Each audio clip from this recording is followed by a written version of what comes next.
Good morning, everybody, and welcome to the 24th of the month. And like I said last month, I am going to be joined all year long, so 2020, and we're going to have my big sister, Taja, right by my side, and we are going to do our monthly vlog together. So this is going to be fun. We have never done this, so this is going to be quite interesting. But we have decided that every other month we will let her pick a book. So this month, she got to pick the book. I picked the book last month. And what book did we pick for this month? The book we picked for this month is You're Already Amazing by Holley Gerth. So, and we have two different versions of the book. Mine is more the Hallmark gift version, and then she's got the standard paperback book. But it's an excellent book. And why did you think it was excellent? Well, so as you guys get to see, the books that I pick out are typically going to be more inspirational, books that have a lot of Bible verses, devotionals, and just a lot of, uplifting and encouraging kind of books. So what really drew me to this book was the introduction. And in the introduction, she basically starts off by saying, I want to let you in on a secret. And that secret is that you don't have to do more, you don't have to be more, and you don't have to have more. And I think that we live in a society right now where there's so much pressure, there's so much with the social media stuff, there's just so much comparing and so much pressure for especially women to have it all together, to be successful. Everything's a competition. You could never have too much. And basically what she's saying is stop. Relax, breathe, and you're already amazing. You don't have to feel like everything's a competition.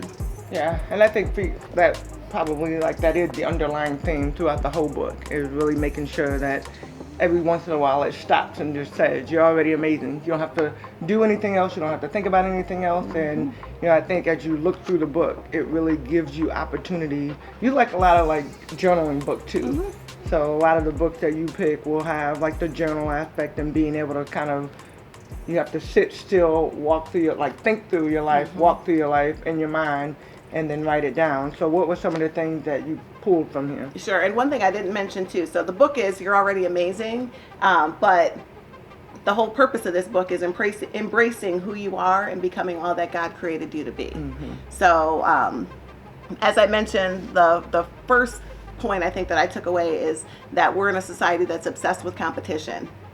And people wanting to be the it girl, mm-hmm. and instead of being the it girl, focus more on being one of God's is girls. And just understanding that you are loved, that you are accepted, that you are valued, regardless of anything else. Yeah. So not believing the lies that society is telling us to believe.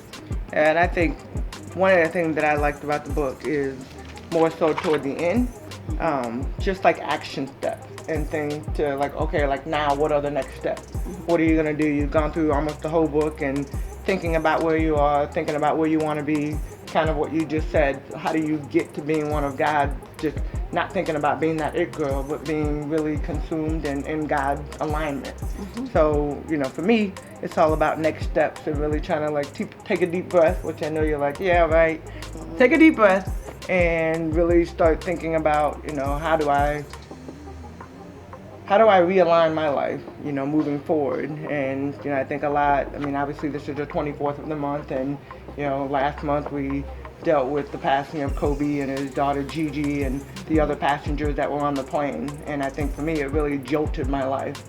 And really, there's a lot going on right now, but really trying to figure out, all right, once I get through this period of time that I'm already in and that I'm already committed to, how do I take a step back and really focus on the things that matter and focus more on getting a lot of these things off my plate? So I think I've done a good job of getting the right people in place to help me mm-hmm. moving forward. You can't decommit to the things you've already committed to. Mm-hmm. So what's another point that you took from that? Kind of a takeaway from what you just said. God, God has a journey for each of our lives, and we need to enjoy and appreciate every season of life that we're in, because they're going to change. So just being more intentional, being more aware that sometimes God slows us down. We don't always understand why. but he does slow us down for seasons to kind of heal our hearts and prepare us for the next season of life. So I think that that's something that I've really kind of taken to heart. And then just trusting, being more trusting. I think especially for me, the season of life that I'm in, of course with motherhood, raising 2 kids, there's a lot of stress, there's a lot of anxiety, there's a lot of unknowns, and just trusting that God has it all under control, and that whatever journey God begins in my life, he's going to complete, and that he already has everything mapped out, not just for me but for my family, for my kids. I think that's great, and I would definitely say, so Taj, she just said motherhood, but has 2 amazing Yes.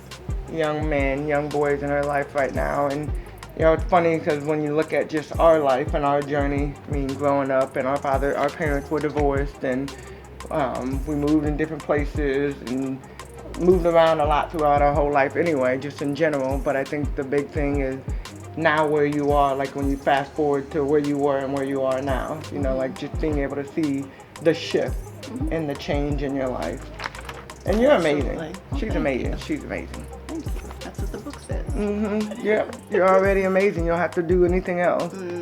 What would you think would be one thing that you would want people to take away from this? I mean, I know you got your 3 points, and I know you talked about not being the it girl and really focusing on God and his vision for us, but what do you think your personal advice as we move to the next book, but what would be your takeaway from this? I'd say probably just embracing who you are, and letting go of things being done out of fear. I think that sometimes we do things not because we always want to do things, but because we fear, okay, well, what will happen if we don't do these things? So being led more by love versus being led by fear. I like it. All right. So you got it from my big sis. Be led by love, and not fear. So this was a good book. I will admit that I did not get to finish all of it, but I will go back and I will finish reading this because I want to make sure that I get to read all the books. But as we kind of transition from this book, so this was the book for January, we're going to move into the next book, well, for February. Sorry, yeah, January to February.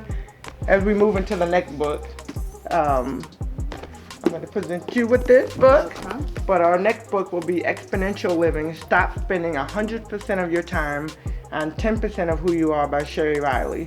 And this is really cool because last week when we were at the NBA All-Star game, or a couple weeks ago, whenever that was, I actually got to hear her speak. And she came and she gave a really good message to a lot of the young women that were working in the NBA, WNBA, G League, like our whole family there. But really just kind of going along with probably You're Already Amazing. I could just really like, what does it take to be your best self? And some of the things she talked about kind of will relate to the book that we already read. But she one day was like, you know what, I'm going to get rid of everything on my plate and I'm going to focus on 3 things. I'm going to get rid of everything on my plate and focus on 3 things. And it's funny because when she said that, everybody in the room was like, I can't even imagine getting rid of everything and focusing. It does sound amazing, but she talked about her journey through that, and she ended up achieving the 3 things. But now she's a motivational speaker. She travels around and does a lot of really cool motivational things. So we're gonna focus on this. Okay. I'm excited about it. So Exponential Living. This will be the book for the following month. And until we meet again, do you have any parting words you would like to say? Have a great month. You're amazing. Have a great month. You're amazing. Happy 24th, and we will see you next month.